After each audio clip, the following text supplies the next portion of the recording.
Бүгүн Айдай эженин күркөлөрүн ачыктан ачык түртүп чыгарып, көрсө бөлөк ишкерлерге шарт түзүп жаткан жагдайын көрсөңүздөр болот. Мына бизде озо мэр суу үстүнөн өтүп атат, суунун үстүнө отуруп атат.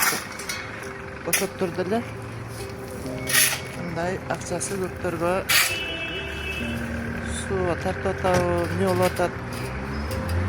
Эмеси деле жок да буларга. Тоопун жүнүн жылгандай эле бизди капыратты эле.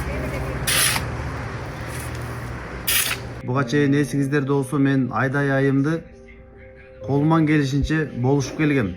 Биздики мындайынан болчу да. Ушул жерге чейин куруп анан ушул жерге сыгылышып жашачык да. Кыш кызын деле ушул жакта. Ооба. 15 жыл бою ушул жерде жашадыңар. Ооба.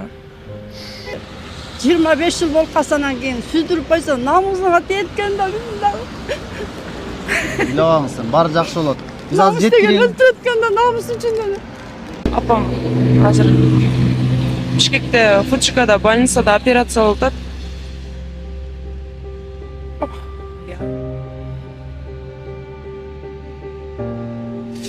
Урматтуу мэр, айланайын мэр, сизден суранам.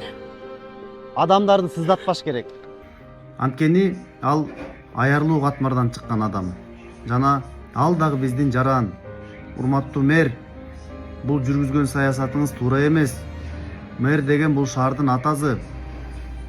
Мыйзамдардын негизинде жарандардын баарына бирдей шарт түзүш керек. Тескерисинче бүгүн сиз ачыктан ачык эле жарандарды бөлүп, социалдык абалына жараша мамиле кылып атасыз. Бул туура эмес. Алардын саясий көз карашында дагы кадимкидей мени колдоду деп өзүңүз аларды кемсинтип атасыз. Бул туура эмес. Сиз баардыгына бирдей шарт түзүп беришиңиз керек. Буга чейин президенттин жарлыгын шылтап келдиңиз. Сууга суу башкармалыгынын трубалары өтөткөн деп аны шылтап келдиңиз. Анын баары жалган болуп чыкты. Эл журт, мына өзүңүздөр дагы баа берсеңиздер болот. Мына бул токтомду карасаңыздар, кадимкидей Айдай айымдын дагы жана ошол жердеги соодагерлердин дагы токтомдору бар. Ушул эле орган тарабынан чыгарылган. Ал бул токтомду жокко чыгарып, бул жалган экен, бул жасалма экен дейт.